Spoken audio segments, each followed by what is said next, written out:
ഈ ആൾക്കാണ് ഭയങ്കര അടിപൊളിയാണ്. അങ്ങനത്തെ രസമുണ്ട് കാണാൻ. കാണാൻ രസമുണ്ട്. കണ്ണൊക്കെ ഒന്നിട്ട് തെളിഞ്ഞെന്ന് തോന്നുന്നു. ഇപ്പം നമ്മൾ കണ്ടതിന് നമ്മുടെ പുറകിലേക്കൊക്കെ വരുന്നുണ്ട്, നമ്മുടെ കൂട്ടത്തിലിങ്ങനെ വരുന്നുണ്ട്.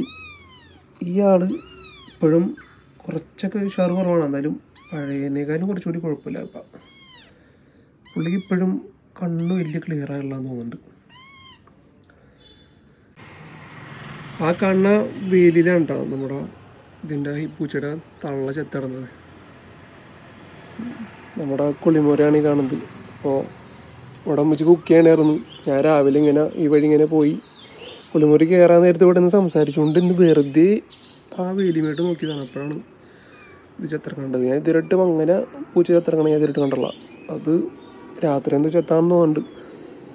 ആകെ വിറങ്ങലിച്ച് എടുക്കായിരുന്നു. ഈ ഇതിൻ്റെ ഇടയിൽ നമുക്ക് എടുക്കാൻ പോലും പറ്റുന്നുണ്ടായില്ല. ഒരു കണക്കിന് കോലിച്ച് കുത്തി എടുത്തിട്ടാണ്, അതാണ് ഈ അപ്പുറത്തെ പറമ്പിലേക്ക് പോവുകയും ചെയ്തത്. എന്നിട്ട് അവിടുത്തെ എത്തായാണ് അതിനെ കുഴിച്ചിട്ടത്.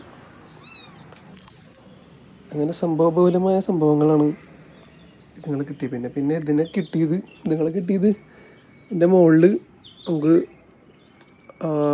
ഓടിൻ്റെ മറ്റേ ചായ്പ പോലില്ലേ, അവിടെ ഇരുന്നിട്ടാണ് കേട്ടോ അതിനെ കിട്ടിയത്. ഇവൾക്ക് കണ്ണാണെന്ന് തുടങ്ങി പിന്നെ ഒരു രക്ഷയില്ല കേട്ടോ. ഉച്ചപ്പാടെന്ന് പറഞ്ഞാൽ അന്യായ ഉച്ചപ്പാടാണ്. നേരത്തെ ഞാൻ നോക്കിയപ്പോ അവിടെ നിന്നൊരു ഓന്തൊക്കെ ഒന്ന് ഒളിഞ്ഞു നോക്കിയിട്ട് പോകുന്നു. ഇത് വലിയ കുഴപ്പമില്ല. ഇതിന് ഉച്ചപ്പാട് ഉണ്ടാക്കാനുള്ള സെറ്റപ്പ് അതിനുള്ള ത്രാണിവലായിട്ടുള്ളതെന്നുണ്ട്. എന്തായാലും നാളെ വരെ കൊണ്ട് കൊടുക്കണം. അതിൻ്റെ ഒരു സെറ്റപ്പിൽ നോക്കാൻ പറ്റിയ ആൾക്കാർക്ക്. അപ്പോൾ ശരി, ഓക്കെ, ബൈ. കുറച്ച് കഴിയുമ്പോൾ പിന്നെയും വരാം. കുറച്ച് പാലും കൂടി ഉണ്ട്, അതും കൂടി പയ്യെ കൊടുത്തു നോക്കണം.